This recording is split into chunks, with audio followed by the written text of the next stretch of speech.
If you have a GS or an IS300, this will save your engine.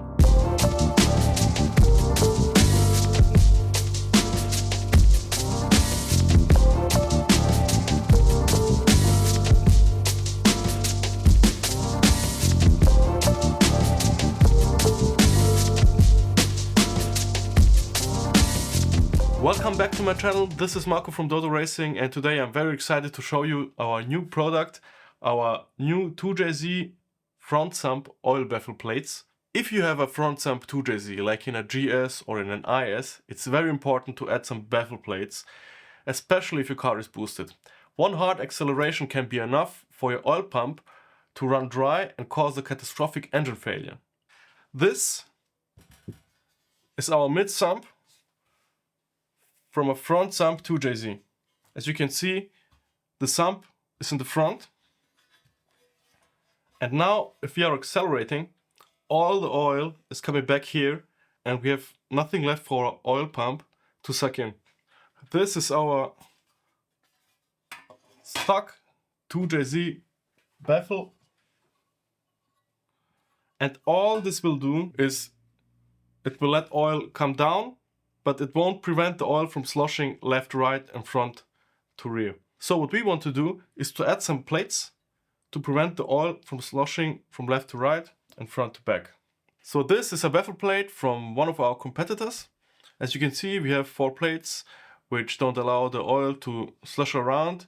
We have these nice little trapdoors which allow the oil to come in but not to come out again. So all our oil will stay in this little area as we are accelerating or cornering. But there are 2 major issues I noticed with this. That's why I made new ones. First, our oil pickup hole is not centered. Basically what they've done is they've built these plates around this round filter, but the actual pickup is here. So we have a smaller distance to this wall and a bigger to this wall. So we won't have equal starvation protection in both directions, left and right. So this is one issue I noticed. And another one is quite interesting. If we have a look at the original Toyota baffle plate, we will notice this hole,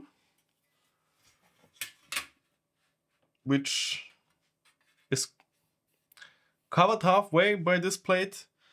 And here we have these 5 little holes. This one is for the oil level sensor. So, what are these holes? If we have a look at the mid pan, we can see these channels. And this is where our oil is coming down from the block. The 2JZ has many oil return ports.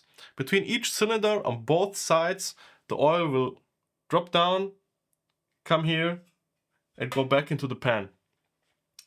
And that's why Toyota have put in these holes, this one and this one, so the oil which is coming from the block can drop through it and come down into the pan.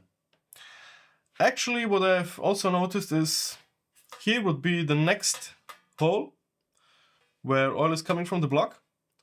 For some reason, Toyota have made these channels so the oil will come around here and the other one will go through right here. And as you can see, if we now put on the other baffle plate, it will be blocked halfway here and here. I don't know, these little holes. It's not that good in my opinion. So now let's have a look at our new oil baffle plates.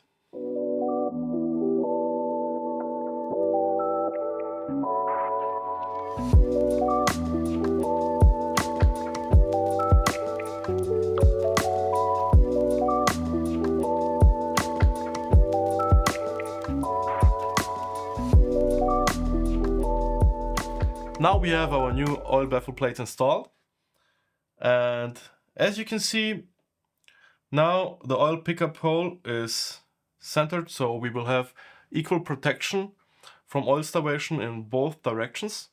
Also, we have added some more trapdoors. We have increased the number from 8 to 12. And now let me show you our major innovation. As you can see, we have added 3 channels here, which are meant to catch our oil, which is dripping down from the block, and direct it right into the center. It's very important to keep as much oil as we can in the center, because the majority of our return lines, all the holes in the block, are in the back here. And if we are accelerating, the oil won't make it to the front and we will run out of oil. So that's why we have added these channels to direct all the oil directly into the center and always keep the center full. Another little improvement is that our baffle plates are mounted with 1 bolt in the front and 2 on the side. Because if you want to install this with your engine in the car, you will have your subframe here in the way, and with the other baffle plates it will be very difficult to access these 2 bolts.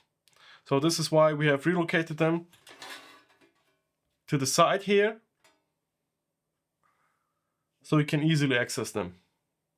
Another thing I want to mention is that we have kept our design symmetrical so that we have an equal amount of oil on both sides, left and right, and we have increased the oil volume on the front, because it's most important when we are accelerating to have as much oil as possible here, which only can go through here and go to the center where we need it. Also, you can see that the holes in the trapdoors are bigger, so more oil can pass through it. As you can see, we have done some major improvements to the design, but I also have to mention that there is a little downside to all of this, because we have moved this chamber to the left. We don't have any space for the oil level sender, which will usually sit here, and as you can see, we have not enough space for it now. In my opinion, it's not that bad, because firstly, if you have a high performance engine, you really should check your oil level on a regular basis. Second, we already have an oil pressure switch, which will show us when we are running out of oil and we are losing oil pressure. Actually, the Toyota switch is a little dumb. It will only show when you are really losing pressure. I will make another video about how to replace it with an actual oil pressure sensor and the right control strategy, how to monitor your oil pressure and give you a warning light or a warning signal before it's too late. Because you're not able to install your oil level sensor with our baffle plates will come with this little plug, which can simply be installed here and you're ready to go. Another small thing I noticed is that Toyota has bent this plate right here, where the oil comes back from the turbocharger. You can see it right here. I guess that they have done this to direct the oil outwards to the pan. You can see it's going back to the outside of the pan. I think they're doing this because they want to direct the hot oil to the outside and not to the inside. What we can see on the other plate, they've simply put a hole in it. I will keep the Toyota design because I think they had a reason to do this, and I will just stick with it. As you can see, we have also put our channel here so the oil can come to the outside of the pan and probably cool down a bit. But enough from me talking. Let's make a direct comparison. Let's take a spin with my car. You will track the oil pressure. We will install this and then we will do another run and we will compare how the oil pressure behaves.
Now we are back and we have our log files open so we can compare the before and after.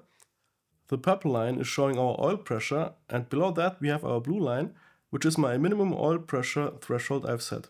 If the oil pressure drops below this line, it will trigger my oil level light and a buzzer. It will do this whenever the oil pump starts to suck in air, unlike the OEM oil pressure switch, which will only trigger when your oil level gets crazy low, like 3 psi. Maybe I was a little too optimistic with that, so I will lower it a little bit. However, we can see some substantial improvements here. At the top, we can see dips in oil pressure on every turn, while on the bottom, it's much more stable. If we move on to the next test with constant lateral force, we can see that the stock pan does quite a good job with only a few minor dips. At least with street tires, I was not able to produce high enough G-forces to cause any problems there. At last we have our little drift, which is a bit difficult to reproduce, but these two runs look quite similar with just one dip where the drift was initiated. Honestly, I see no real improvement here, but keep in mind that this was only one small drift in one direction. I assume that as you start to have a lot of transitions, you will see similar improvements like in the slalom test. As you can see, we can achieve pretty good results with such a simple part. I think everyone should have some, especially the front sump guys. We are suffering from oil starvation while accelerating. This is a really effective way and also a cost-effective way to protect our engines, which we have put so much money into. So I hope you like my new baffle plate design and you can purchase it in my shop. Visit it at dotoracing.com. Leave some comments below. See you the next time.